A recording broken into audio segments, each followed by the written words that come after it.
Hello everyone, welcome back to my YouTube channel Gyan Path institute. तो आप सब कैसे हैं? आई होप आप सब बहुत अच्छे होंगे और साथ साथ पढ़ाई भी कर रहे होंगे। तो प्यारे बच्चों, आज की क्लास में हम लोग जानेंगे उपार्जित रोग के प्रकार। ठीक है, तो चलिए क्लास को शुरू करते हैं।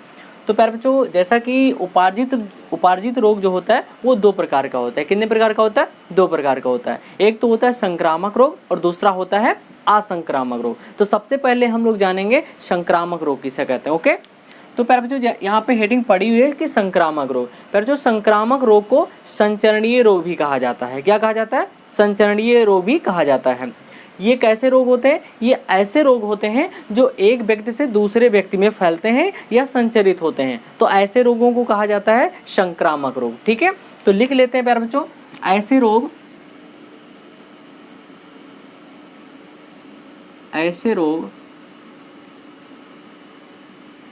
जो एक व्यक्ति से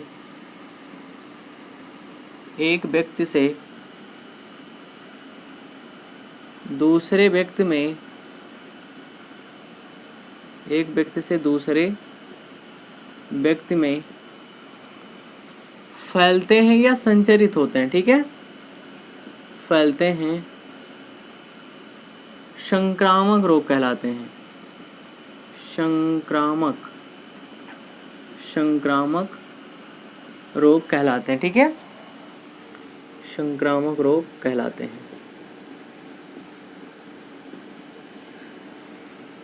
तो ये परिभाषा लिख दिया प्यारे बच्चों। ठीक है, तो ये चीजें आपको याद रखना है। ओके, अब यहाँ पे कुछ एग्जाम्पल भी लिखने पड़ेंगे। एग्जाम्पल क्या होते हैं इसके एग्जाम्पल, जैसे प्यारे बच्चों प्लेग। ठीक है, प्लेग एक संक्रामक रोग है। इसी तरीके से हैजा, टाइफाइड,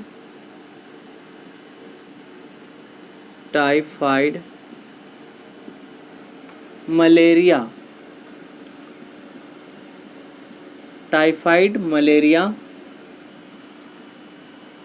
छोटी चेचक लिख सकते हैं प्यारे बच्चों, छोटी चेचक,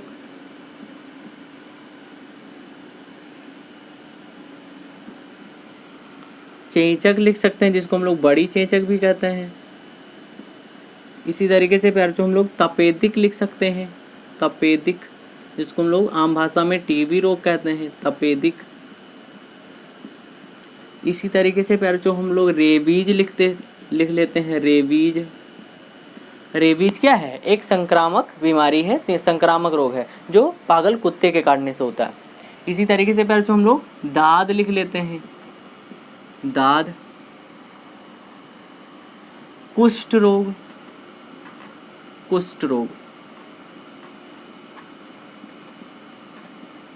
आदि।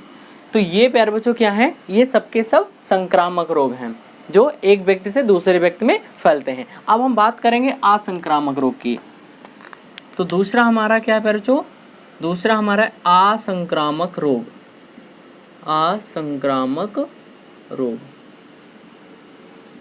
जिसको हम लोग क्या बोलते हैं? असंचरणीय रोग भी कहते हैं।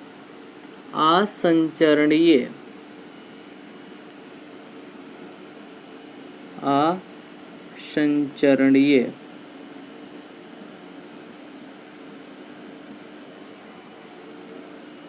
प्यारे बच्चों, ये ऐसे रोग होते हैं जो एक व्यक्ति से दूसरे व्यक्ति में नहीं फैलते हैं। तो इन्हें हम लोग क्या कहते हैं? असंक्रामक रोग कहते हैं। ऐसे रोग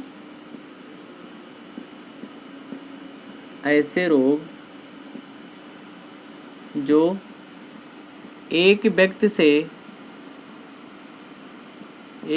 से दूसरे व्यक्ति में नहीं फैलते हैं, दूसरे व्यक्ति में नहीं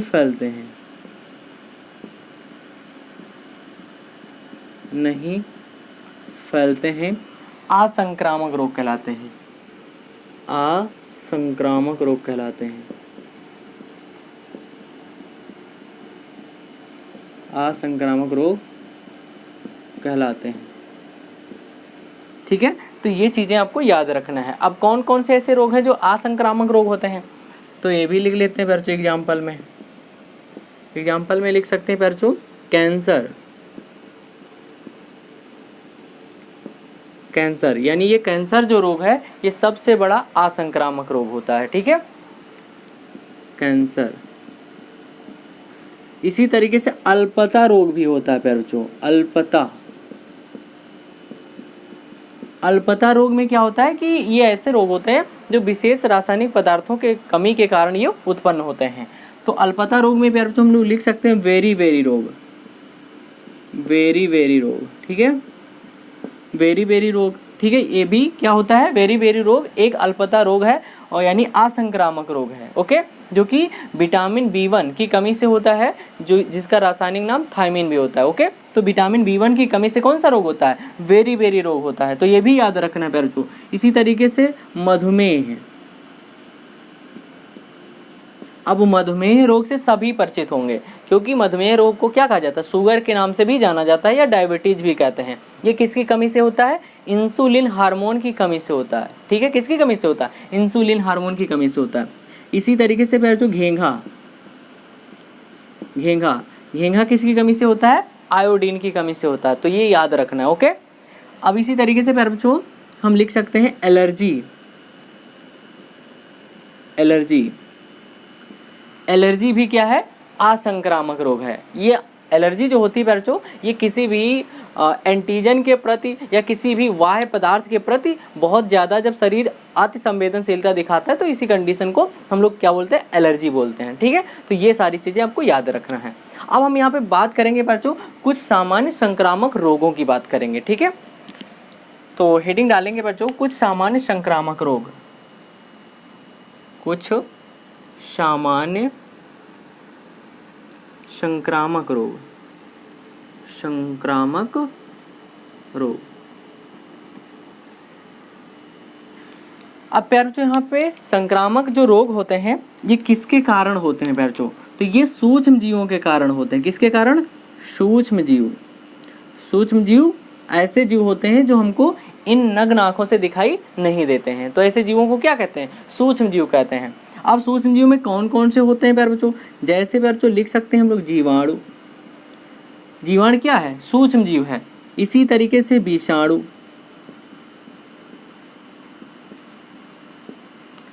कवक, ठीक है, प्रोटोजोआ, प्रोटोजोआ भी एक सूक्ष्म जीव है। इसी तरीके से प्यारे बच्चों हम लिख सकते हैं कृमि आदि, ठीक है। ये सब के सब क्या है प्यारे बच्चों, सूक्ष्म जीव हैं जो किस रूप में काम करते हैं, रोग कारक के रूप में काम करते हैं, मतलब रोग उत्पन्न करते हैं। ये सब रोग कारक के रूप में काम करते हैं, इसीलिए इनको एक नाम दिया गया, क्या, रोगजनक प्यारे बच्चों। क्या कहते हैं इनको, इनको रोगजनक कहा जाता है, रोगजनक, जिसको अंग्रेजी में पैथोजन भी कहते हैं, पैथोजन। तो ये आपको याद रखना है। ये सभी क्या होते हैं, सूक्ष्म जीव रोग कारक होते हैं, इसलिए इनको हम लोग रोगजनक कहते हैं, ओके। तो ये सारी चीज़ें आपको याद रखना है। अब प्यारे बच्चों हम लोग बात करेंगे कुछ यहाँ पर रोगों की बात करेंगे, तो आप इसका स्क्रीनशॉट ले लीजिए।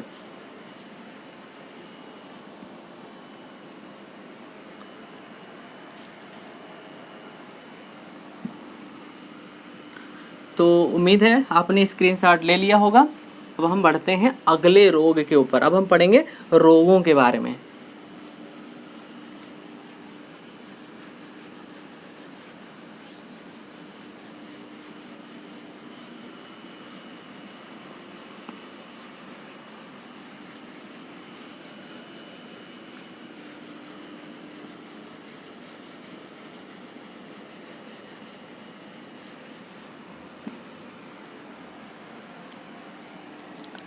तो सबसे पहले हेडिंग डालेंगे प्यारे बच्चों यहाँ पे, पहला क्या है, जीवाणु जनित रोग है। कौन से, जीवाणु जनित रोग,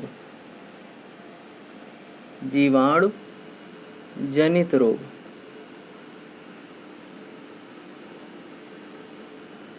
अब ये जीवाणु जनित रोग क्या होते हैं प्यारे बच्चों, यानी ये ऐसे रोग होते हैं जो जीवाणुओं के कारण उत्पन्न होते हैं, ठीक है। यानी जीवाणुओं के कारण उत्पन्न होने वाले रोग जो होते हैं वो क्या कहलाते हैं, जीवाणु जनित रोग कहलाते हैं, ओके। अब प्यारे बच्चों सबसे पहले हम बात करेंगे यहाँ पे कौन से रोग की, बहुत ही प्रचलित रोग है जिसको हम लोग कहते हैं टाइफाइड। क्या है बच्चों?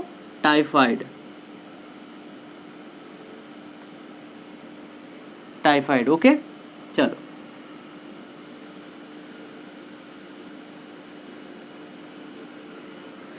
तो हम लोग अब टाइफाइड रोग के बारे में जानेंगे। तो प्यारे बच्चों, इसे और कौन कौन से नामों से जाना जाता है? तो सबसे पहले ये लिख लेते हैं, टाइफाइड का प्यारे बच्चों एक कई अन्य नाम भी हैं। जैसे यहाँ पे लिख लेते हैं अन्य नाम। अन्य नाम, अन्य कौन से नाम है जिसको जाना जाता है टाइफाइड को? तो प्यारे बच्चों, इसको हम लोग मियादी बुखार भी कहते हैं। क्या कहते हैं? मियादी बुखार। जरूर सुना होगा ऐसे इस रोग से, इस नाम से इस रोग के बारे में जरूर सुना होगा, मियादी रोग। इसी तरीके से इसका एक और नाम है मोती झरा। क्या नाम है? मोती झरा। मोती झरा। तो आपको टाइफाइड के ये अन्य नाम भी आपको याद रखने हैं, ठीक है, क्योंकि इस नाम से भी क्वेश्चन पूछ सकता है। टाइफाइड को क्या बोलते हैं? मियादी रोग भी कहते हैं और मोती झरा भी कहा जाता है। अब हम बात करेंगे प्यारे बच्चों कि जो टाइफाइड रोग है ये किस रोग कारक के द्वारा होता है, यानी इसका रोग जनक कौन है? तो प्यारे बच्चों, इसका रोग कारक है, रोग कारक। इसका रोग कारक कौन है? तो प्यारे बच्चों, इसका रोग कारक, क्योंकि हम हेडिंग लगा चुके हैं जीवाणु जनित रोग, यानी कोई जीवाणु ही होगा जिसके कारण ये टाइफाइड रोग होता है। तो कौन है प्यारे बच्चों इसका रोग कारक? साल्मोनेला। Salmonella typhi. ये प्यारे बच्चों बैक्टीरिया है, साल्मोनेला। Salmonella typhi. याद रखना है बच्चों, पेपर में आ सकता है कि साल्मोनेला टाइफी के द्वारा कौन सा रोग होता है या टाइफाइड रोग किस रोग जनक के द्वारा होता है। तो आपको लिखना पड़ेगा कौन सा, यानी साल्मोनेला टाइफी बैक्टीरिया के द्वारा होता है। तो यहाँ लिख लेंगे साल्मोनेला टाइफी जीवाणु के द्वारा होता है, जीवाणु के द्वारा। ये आपको याद रखना है, ओके। अब यहाँ पे प्यारे बच्चों, ये जो साल्मोनेला टाइफी जीवाणु होता है ये शरीर के किस अंग को प्रभावित करता है? तो यहाँ पे लिखेंगे प्रभावित अंग। प्रभावित अंग। तो प्यारे बच्चों, ये किस अंग को प्रभावित करता है? हमारी छोटी आंत को। कौन सी आंत को? छोटी आंत को। छोटी आंत को भी प्रभावित करता है और अमाशय को भी प्रभावित करता है, अमाशय। तो इस तरीके से इन अंगों को ये प्रभावित करता है। टाइफाइड रोग में ये अंग प्रभावित होते हैं इन रोग कारकों के द्वारा। अब हम बात करेंगे बच्चों कि ये किस प्रकार से फैलता है, एक व्यक्ति से दूसरे व्यक्ति में किस प्रकार से फैलता है। तो हम बात करेंगे संक्रमण की। तो हेडिंग यहाँ पे डालेंगे संक्रमण।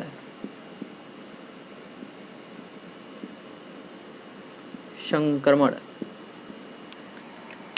संक्रमण में क्या होता है कि जो संक्रमित व्यक्ति होता है उसके मल मूत्र या थूक के द्वारा ये जो बैक्टीरिया होते हैं वो शरीर से बाहर आ जाते हैं।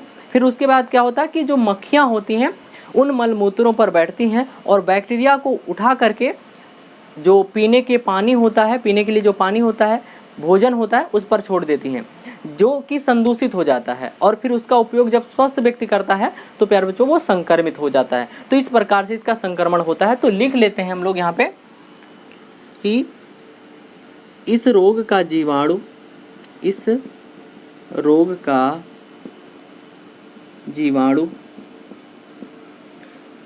संक्रमित व्यक्ति के, संक्रमित व्यक्ति के मल मूत्र तथा थूक के द्वारा शरीर से बाहर आता है, शरीर से बाहर आता है तथा मक्खियाँ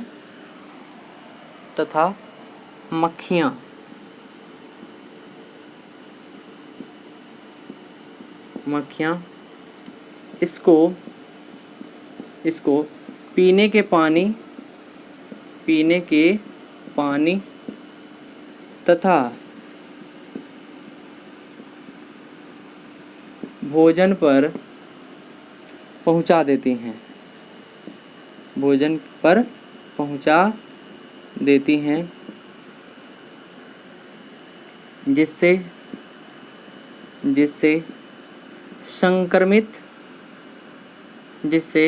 भोजन संक्रमित हो जाता है, जिससे भोजन संक्रमित हो जाता है, संक्रमित हो जाता है। ठीक है। और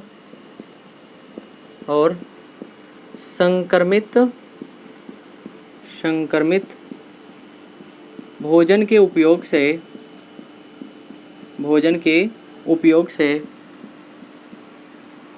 व्यक्ति संक्रमित हो जाता है, व्यक्ति संक्रमित हो जाता है, संक्रमित हो जाता है।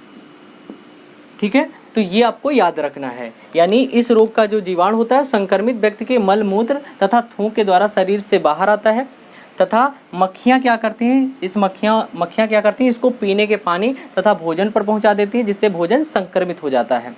और संक्रमित भोजन के उपयोग से जो स्वस्थ व्यक्ति होता है वो संक्रमित हो जाता है। तो प्यारे बच्चों ये हो गया संक्रमण। अब हम बात करेंगे प्यारे बच्चों इसके सिम्टम्स की, यानी इसके लक्षण क्या होते हैं जिससे हम पहचान पाएंगे कि हाँ ये टाइफाइड है। ठीक है, तो हम बात करेंगे प्यारे बच्चों लक्षण की।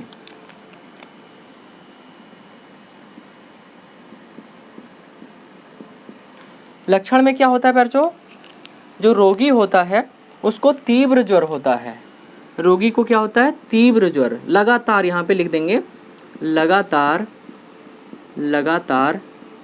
तीव्र ज्वर, यानी तीव्र ज्वर लिख सकते हैं या उच्च ज्वर लिख सकते हैं, उच्च ज्वर। ठीक है, लगभग में कितना ताप रहेगा शरीर का, 39 डिग्री से 40 डिग्री सेल्सियस। ठीक है, या सेंटीग्रेड भी कह सकते हैं। ठीक है, तो लगातार उच्च ज्वर रहता है, यानी उसके शरीर का संक्रमित व्यक्ति के शरीर का जो ताप रहता है प्यारे बच्चों वो 39 डिग्री से 40 डिग्री सेल्सियस तक रहता है। ठीक है, और प्यारे बच्चों शरीर में क्या रहती, कमजोरी रहती है, कमजोरी रहती है, आमाशय में पीड़ा रहती है, क्योंकि किसको संक्रमित करता है, आंत को, छोटी आंत को संक्रमित करता है, आमाशय को संक्रमित करता है, इसलिए आमाशय में पीड़ा रहती है, आमाशय में पीड़ा। और कब्ज भी रहती है प्यारे बच्चों, कब्ज, आमाशय में पीड़ा, कब्ज, भूख में कमी, भूख ना लगना। ठीक है, सिर दर्द रहेगा, सिर दर्द आदि चीजें होती हैं। ठीक है, ये आदि लक्षण है, मतलब लगातार उच्च ज्वर रहता है, कमजोरी रहती है, आमाशय में पीड़ा रहती है, कब्ज भी रहता है, भूख नहीं लगती है, भूख ना लगना। ठीक है, या भूख का कम हो जाना, सिर दर्द भी बना रहता है, और अधिक संक्रमण होने पर प्यारे बच्चों आंतों में छेद भी हो सकता है और उस व्यक्ति की मृत्यु भी हो सकती है। तो यहाँ पे लिख देंगे कि अधिक संक्रमण होने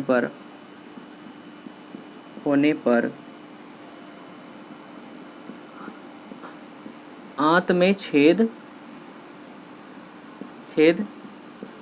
तथा मृत्यु भी हो सकती है, तो प्यारे बच्चों ये हो गया इसके सिम्टम्स, इसको याद रखना है। ठीक है, ये चीज़ें होती हैं। अब हम प्यारे बच्चों बात करेंगे कि इसके बचाव और उपचार क्या हैं। तो यहाँ पे लिखेंगे, अगली हेडिंग डालेंगे रोकथाम व उपचार।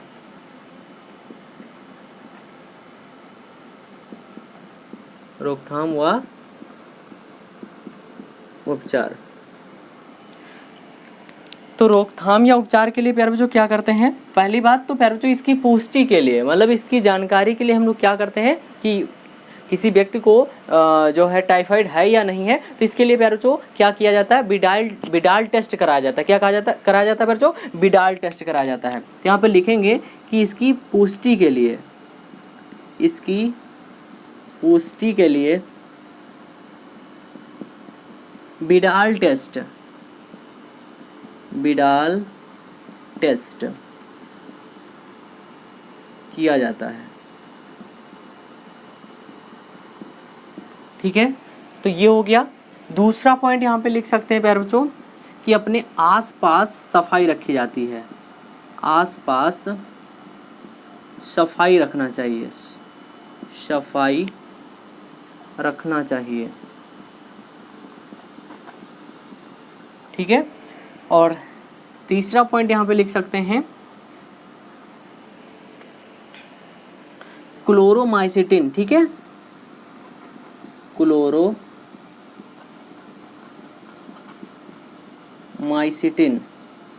औषधि का प्रयोग किया जाता है। औषधि का प्रयोग किया जाता है। ठीक है, किया जाता है। तो ये सारी चीज़ें प्यारे बच्चों हम लोगों को क्या करना है, याद रखना है। किसके बारे में? टाइफाइड के बारे में। ठीक है, तो इस तरीके से प्यारे बच्चों ये हो गया एक जीवाणु जनित, जिसके बारे में हम लोग बहुत अच्छी तरीके से जानते हैं, सुनते भी हैं कि टाइफाइड रोग क्या होता है। तो प्यारे बच्चों ये जानना बहुत ही ज़रूरी होता है कि आखिरकार ये कैसे होता है, इसके लक्षण क्या होते हैं और इसको कैसे रोका जा सकता है। तो ये सारी चीज़ें आपको जानना बहुत ज़रूरी है। तो प्यारे बच्चों इसका स्क्रीनशॉट ले लीजिए। ठीक है,